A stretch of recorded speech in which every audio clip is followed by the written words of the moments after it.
friends. Okay, so to get started, the first thing that we're going to go over is the rule of thirds. Now, this is a super popular photography term.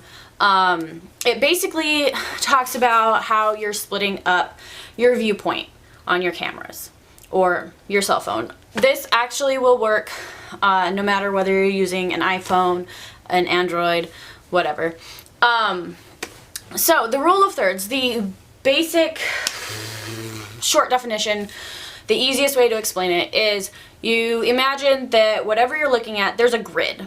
And this grid blocks off into 9 different squares. So you have 3 squares on top, 3 squares in the middle, and 3 squares on the bottom. Now, the easiest way to go ahead and bring your photos just up just a little bit. Oh, my board's crazy over here. If you don't know why I have a board, it's for my boudoir photography. So yeah, that's a whole different class. But anyway, back to the rule of thirds. So basically the fastest way to bring your photos of your everyday up just a whole jump, just a notch, is to use the rule of thirds. Now, if you're imagining that grid, you will basically go through, and whatever subject you're shooting, you're going to line up at one of those intersections. So there's an intersection that'll be here, an intersection here, an intersection here, and an intersection here, if you imagine your 9 squares. Lining your subject up on one of those intersections creates a visual, I totally forgot the word. It gives there more to the story.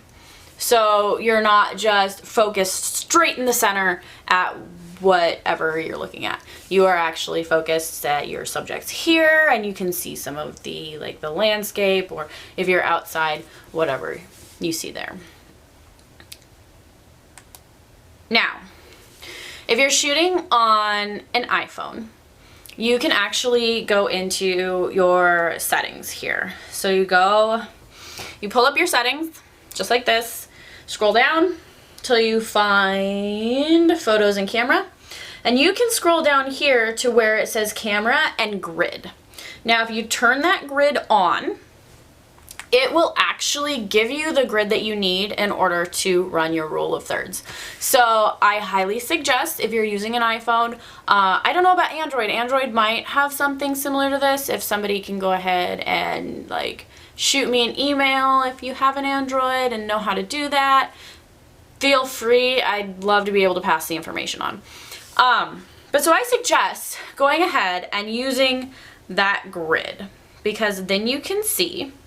Now, I don't know if you can see it very well right there, but I will pop a picture up. But you can actually see there is a grid on your camera, on where you view your photo as you take it. So you can go ahead and use that until you're used to using the rule of thirds to add visual interest to your photos. That's what I was trying to remember. Interest, visual interest to your photos. I'm going to go ahead and show you a couple of my other photos. Will pop up here on the screen in just a minute, where you can kind of see where the rule of thirds fell. Now, that is tip number 1. It is the easiest and quickest way to add some visual interest to your photos, so you're not just taking snapshots anymore. Now you're actually capturing those moments as you see them.